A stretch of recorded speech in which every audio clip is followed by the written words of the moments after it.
Bon matin, ici Lucinda Gabriel. On est le 12 mai 2019. C'est la fête des mères et je veux vous souhaiter une merveilleuse journée pour tous d'entre vous qui sont des mamans. Donc, je vous souhaite une merveilleuse journée. C'est un travail qui est extraordinaire. Donc, je vous félicite pour tout ce beau travail que vous faites dans ce monde. C'est important.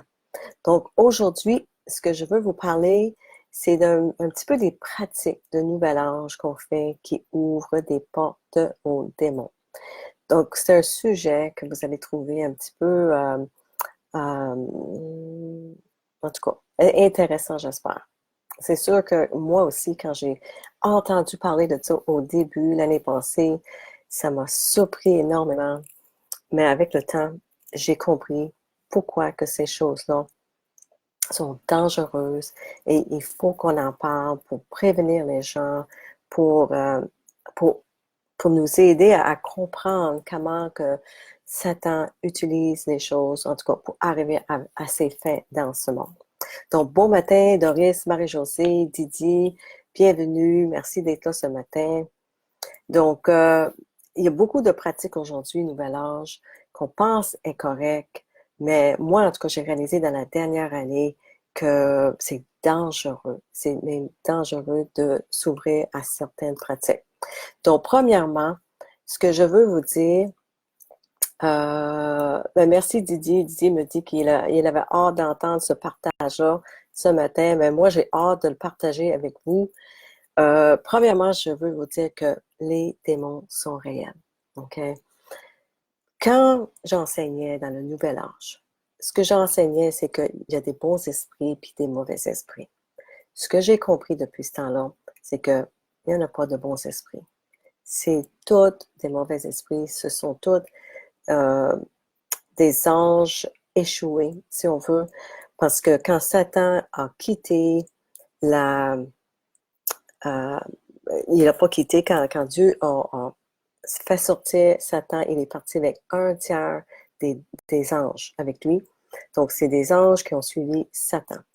Et moi, je crois que le travail qu'on a fait dans le Nouvel Âge, à parler avec les anges et tout ça, Jésus lui-même me l'avait confirmé que ce n'était pas ses anges à lui. Okay? On n'a pas accès à ces anges à lui comme les anges de démons. C'est différent. Donc, premièrement, les démons sont vrais, ça existe. OK? Satan existe, c'est bien dit dans Jean 12, 31. En français, c'est maintenant que va avoir lieu le jugement de ce monde. Oui, maintenant, le dominateur de ce monde va être expulsé. Dans d'autres versions, ça dit prince de ce monde. Jésus est le prince de la paix, mais Satan est le prince de ce monde. Ça veut dire que c'est Satan qui, qui est le contrôleur, le dominateur de ce monde. Et il faut voir comment on peut sortir de ce monde pour être dans le monde de Jésus avec le prince de la paix. Okay? Puis c'est vraiment ça la Bible. C'est extraordinaire. Puis je vous encourage fortement en tout cas de lire pour comprendre cette merveilleuse histoire qui est vraie de comment Dieu nous a tellement aimés qu'il a envoyé son Fils Jésus, qui était sans péché, qui était pur et parfait, pour nous sauver de nos péchés, mais aussi de Satan, pour qu'on puisse être dans son monde de lumière avec lui. C'est merveilleux. Donc, les démons sont réels, Satan existe pour de vrai, c'est lui qui mène ce monde, c'est tout ce qui est dans la Bible, dans le Nouveau Testament, c'est clair. Tout de suite dans le livre de Matthieu, c'est ce qu'on voit. Puis moi, c'est ce qui m'a surpris le plus quand j'ai commencé à lire, c'est comme, wow, c'est vraiment vrai. Puis je veux vous raconter un petit peu l'histoire, puis ceux qui ont suivi des cours avec moi, vous l'avez déjà entendu. Puis c'est quand je suis allée voir Doreen Virtue en Hawaï en 2004, là, la première fois. Je suis revenue de là, j'ai commencé à faire des consultations, tu sais, comme Angélique. Puis une des premières consultations que j'ai faites, j'étais assise avec une amie qui posait des questions, puis tout d'un coup, j'ai senti un esprit entrer dans mon corps. Puis il est rentré par ici, en avant, puis ça fait comme plouc. Puis là, pendant qu'elle posait les questions, lui, il a commencé à parler, puis ma voix a changé. Puis je peux vous dire que j'ai eu peur. Et là, je voulais pas faire peur à ma chum, donc je n'en ai pas parlé, j'ai laissé faire, puis je savais pas quoi faire avec ça, puis j'ai prié. En même temps que lui parlait, moi, je disais, Archange Michael, viens m'aider. Oh mon Dieu, hein, viens m'aider. Et après 15-20 minutes, il est sorti, puis il est parti. Puis ça aurait dû me donner la frousse, tu sais, la peur. Mais malheureusement, c'était pas assez encore. Donc, j'ai continué et je me disais, parce que c'est ça qu'on a été enseigné, que l'archange Michael, c'était assez pour nous protéger. Mais quand même, la porte était ouverte aux démons. OK? Donc ça, c'était une des premières expériences. Je veux vous parler un petit peu de la méditation. La méditation, on vide notre esprit. Ça, premièrement, ça vient de l'Inde, c'est de l'hindouisme. Et on s'ouvre à ça pour méditer, pour ouvrir notre cerveau, pour libérer de nos pensées. Qu'est-ce que vous pensez ce qui arrive? Satan arrive pour mettre des pensées dans notre tête. C'est pour ça qu'il nous encourage de méditer, pour qu'il puisse remplir notre tête. Dans la Bible, la méditation, c'est écrit souvent, médite sur le mot de Dieu, sur la parole de Dieu, médite sur la parole de Dieu. On est supposé de lire la parole de Dieu à tous les jours, méditer là-dessus, demander à Dieu, au Seigneur, qu'est-ce que tu veux dire par ça? Qu'est-ce que ça veut me dire? Et se remplir avec ça. Puis savez-vous pourquoi c'est important? Parce que dans Éphésiens 6, ça dit mettre l'armure de Dieu. Et l'armure de Dieu, j'ai pas les mots en français exactement, mais c'est l'épée. L'épée, c'est notre outil, notre façon de se battre avec Satan, si on veut. Et l'épée, c'est la parole de Dieu. Quand Jésus a été baptisé, il est allé dans le désert pendant 40 jours, puis il a jeûné.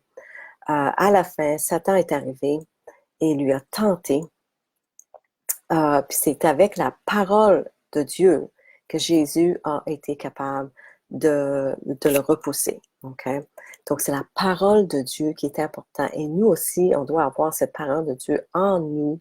On doit prendre le temps de méditer sur ces mots-là, les savoir par cœur, pour que, exemple, si on a des pensées qui nous arrivent, qui est vraiment Satan qui essaie de nous dérouter ou nous dire que de nous raconter des histoires, on utilise la parole de Dieu pour dire non. Hey, 1 minute, non.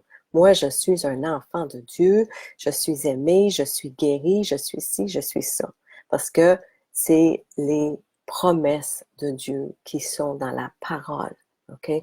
C'est important de savoir c'est quoi les promesses de Dieu et vraiment les avoir dans nous, dans notre cœur, pour qu'on puisse se les rappeler quand on a besoin. Donc, c'est vraiment notre outil pour aller à la guerre avec Satan.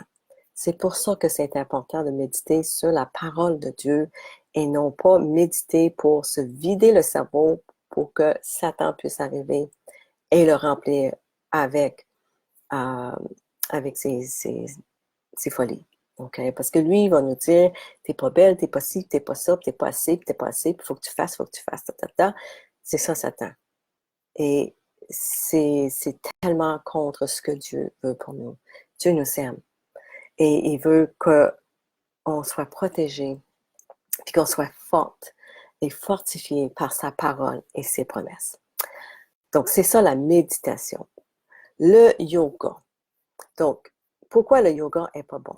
Moi, je vais vous dire que ça m'a énormément surpris. Okay, que le yoga était pas bon pour moi. J'en faisais, j'allais à un centre à Gatineau, puis j'aimais beaucoup ça. Puis, quand j'ai pensé après, puis j'ai demandé au Seigneur, ben, pourquoi le yoga, c'est pas bon pour moi? Pourquoi ça ouvre des portes? C'est pas biblique. C'est que le yoga, premièrement, ça vient de l'Inde. C'est hindouiste aussi, comme la méditation. La méditation, je pense, c'est peut-être plus bouddhiste aussi. Mais dans le yoga, c'est quoi la première chose qu'on apprend? On apprend à faire des salutations au soleil. Ça, c'est honorer un autre Dieu. C'est idolâtrie. Et c'est la pire chose, vraiment, là. Je pense que c'est Dieu doit considérer le fait d'honorer un autre Dieu pire que de voler. Je suis certaine. Même que tous les péchés disent que c'est pareil, mais je crois qu'il n'y a pas plus grand péché que de vénérer ou honorer un autre Dieu que notre vrai Dieu créateur et Jésus-Christ. Donc, quand on fait le yoga, on fait des salutations au soleil, on vénère la création et non pas le créateur. C'est ça la grosse affaire. Puis la deuxième grosse affaire avec le yoga, c'est que j'ai rencontré des gens qui l'ont expérimenté. Moi, je ne l'ai pas, merci mon Dieu. C'était l'énergie de Kundalini. Puis le Kundalini, c'est quand il y a une ouverture, une énergie qui traverse la colonne vertébrale. Puis je vais vous dire que ça, c'est pas bon. Ça, c'est de Satan, c'est des démons. C'est la même chose que moi, j'ai vécu quand je suis revenue de Doreen Virtue, puis qu'il y a un esprit qui est rentré dans mon corps, qui a parlé à travers moi. Ça, c'est des démons aussi. Mais l'énergie de Kundalini, c'est vraiment ouvrir la porte aussi aux démons. Donc, il ne faut pas faire ça. Si vous, je sais qu'on aime beaucoup le yoga pour l'exercice et pensez pas que vous êtes capable d'aller là et dire, ben voyons donc, moi j'honore pas le soleil, je vais le faire pareil. Moi, ce que je vous recommande, c'est que faites des cours de pilates. Au lieu de faire le cours de yoga, faites des cours de pilates. N'embarquez pas dans la méditation qu'ils font transcendantale ou tout ça pour se vider la tête, comme j'ai dit tantôt. Faites des exercices pour des étirements, du pilates, des exercices on a appris dans les centres normaux, mais pas ce qui vient d'une autre culture comme ça, parce que c'est d'autres dieux. Puis je peux pas le répéter assez souvent.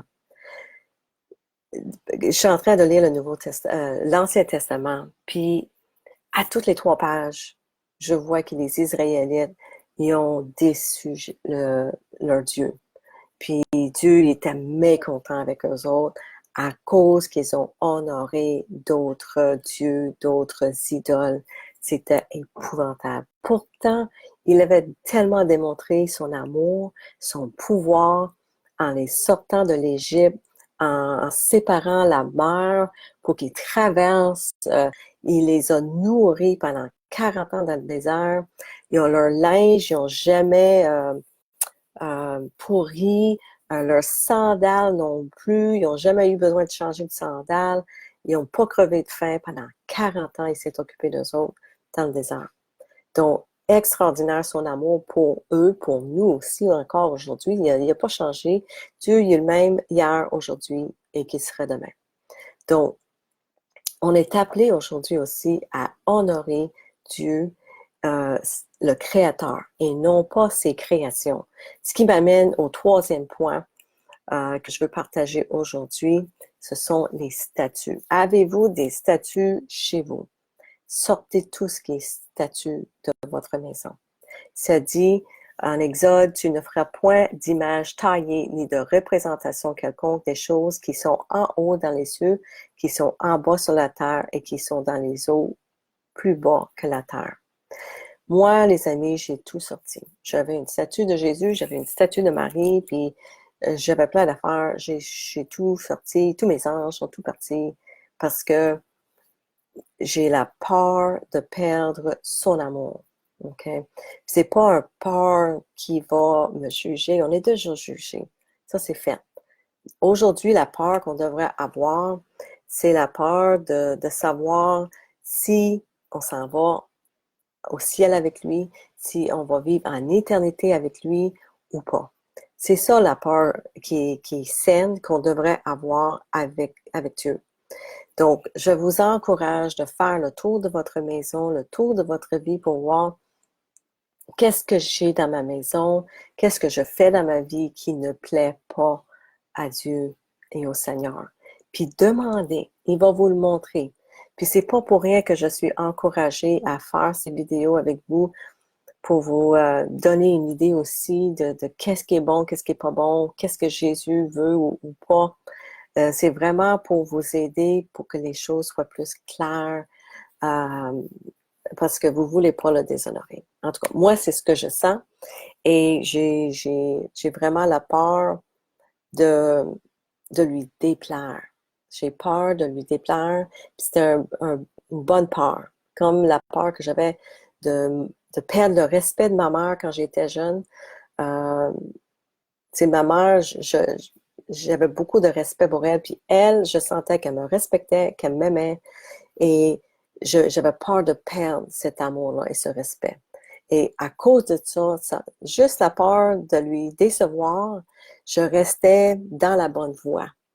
Et je me disais, je veux pas perdre cet amour-là. Alors, c'est la même chose avec Dieu, notre Père.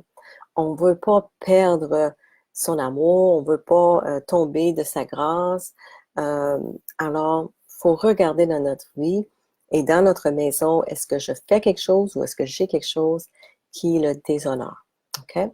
Donc, c'est ça mon message aujourd'hui. La semaine prochaine, je vais faire une troisième vidéo. On m'a demandé de faire une suite de ça et je crois que c'est très approprié. Donc, je vais aborder encore plus de sujets la semaine prochaine qui vont vous montrer encore d'autres pratiques de nouvel âge qu'on devrait éviter pour nous garder vraiment sur la bonne voie avec notre Créateur puis avec Jésus-Christ.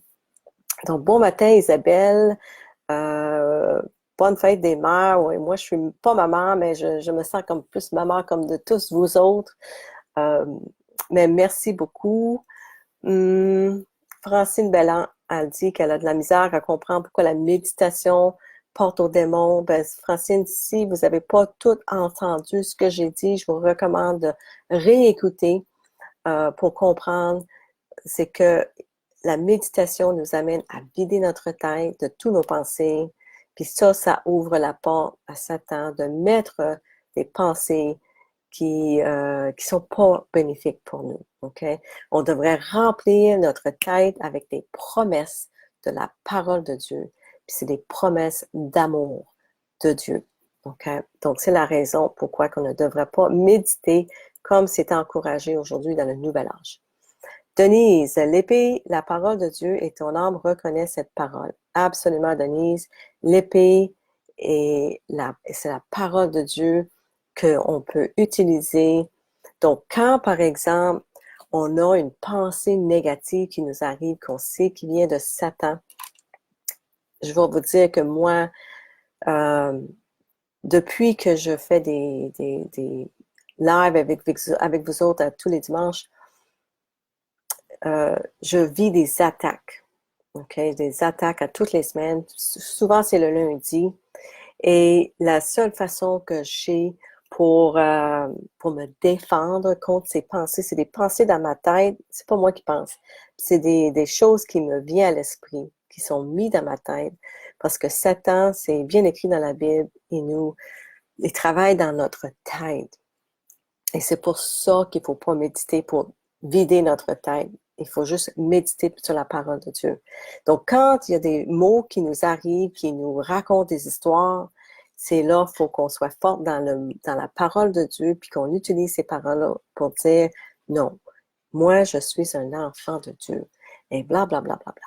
OK? Donc, utilisez ça pour contrer les pensées négatives qui nous viennent, qui sont mises là par Satan. Bon matin, Louiselle, merci d'être là. Bon matin, Bernard Vaillancourt, Linda Terrien. Oui, Louiselle a dit, est-ce que votre nom est dans le livre de Dieu? C'est bien écrit dans la Bible que Jésus a un livre et chacun de nos noms de ses enfants sont dans son livre. Donc, faut bien espérer que tous nos noms soient là et voir comment qu'on peut être dans son livre. Denise Théberge, voici que mon roi m'a donné ce matin. Dieu a choisi ce que le monde considère comme une folie pour confondre les sages, et il a choisi ce qui est faible pour couvrir de honte les puissants. Absolument. Moi, ce que je trouve extraordinaire, c'est que quand on écoute, même je sais que vous autres, quand vous m'écoutez, il y a des personnes qui sont pas là, qui sont pas nées de nouveau, qui n'ont pas rencontré Jésus encore. Ce que je dis, ça a l'air fou pour vous autres. Je sais que moi aussi, 1 an et demi passé, Doreen Virtue parlait de tout ça. Je la trouvais bien folle. Je vais vous dire, honnêtement, je suis pareil que vous autres. Moi, je la trouvais folle. J'écoutais pareil, parce qu'il y avait quelque chose là-dedans qui m'intriguait. Puis j'ai resté collé pareil, puis j'ai écouté. Puis je peux vous dire qu'il n'y a rien qu'elle a dit qui m'a convaincue. Comme la même chose que moi, il n'y a rien peut-être que je vais vous dire qui va vous convaincre. Mais éventuellement, j'ai eu mon propre expérience avec Jésus. J'ai lu le Nouveau Testament pour moi-même et quelque chose s'est transformé en moi. Mes yeux se sont ouverts, mon cœur est ouvert, les oreilles sont ouvertes. Et comme Denise vient de dire, euh, je n'étais plus confondue parce que je voyais la vérité. Et c'est comme ça fait, comme wow. Tu sais, c'est comme vraiment, le Dieu est venu me chercher dans le monde de noirceur. Il m'a amené dans son monde de lumière à lui. Et quand on est dans le monde de lumière, on peut voir la noirceur. Mais quand on est dans la noirceur, on ne peut même pas imaginer le monde de lumière. C'est vraiment comme ça. Donc moi, je vous encourage fortement de lire le Nouveau Testament pour vous-même. Repentez-vous, demandez à Jésus de se révéler à vous. Il dit bien dans la Bible, cognez sur la porte, puis je vais vous répondre. Lâchez pas de cogner sur la porte. Si vous n'avez pas encore vécu cette merveilleuse expérience-là, de le connaître personnellement, puis d'avoir une expérience personnelle avec lui, je vous encourage fortement de lui supplier à tous les jours, continuellement, dire Jésus, si tu es vrai, viens me voir. Révèle-toi à moi. Si tu es vrai, je veux le savoir. Puis, lâchez pas jusqu'à temps qu'il se révèle à vous. Parce qu'il veut vraiment avoir une relation avec nous. Puis, s'il ne se révèle pas, c'est parce qu'il veut vraiment sentir dans votre cœur que vous êtes sincère et que vous êtes sérieuse. Puis ça, c'est important. Parce que moi, il m'a testé au début pour savoir jusqu'à quel point j'étais sérieuse et que je voulais le connaître. OK? Donc, c'est la même chose pour vous. Donc, avec ça, je vous souhaite une merveilleuse journée, une merveilleuse fête des mères. Prenez le temps aujourd'hui de réfléchir à ce que j'ai dit par rapport à la peur. Comme moi, je vous disais, là, moi, j'avais la peur de perdre l'amour de ma mère tellement que je l'aimais, puis elle me respectait. J'avais peur de perdre son respect. Ben, c'est la même chose avec notre Seigneur, avec notre Dieu. On devrait avoir cette peur-là qui est saine. C'est un bon peur. J'ai pas peur de Dieu, mais j'ai peur de manquer de son amour parce il est tellement plein de grâce. Il est grandiose. Donc, c'est ça qu'on ne voudrait pas passer à côté de ça, mes amis. Donc, moi, je voudrais pas non plus que personne d'entre vous, que vous passez à côté de son amour qu'il a pour vous. Puis le temps passe, le temps est précieux. Donc, plus vite que vous allez le trouver, plus que votre vie va se transformer puis être merveilleuse. Donc, avec ça, je vous souhaite une superbe, superbe journée, une merveilleuse semaine. Puis on se voit la semaine prochaine. Je continue dans la même direction avec une troisième vidéo qui va vous parler encore un petit peu plus du nouvel âge et pourquoi il faut vraiment arrêter tout ça. OK? Merci beaucoup. Que Dieu vous bénisse. Je vous aime.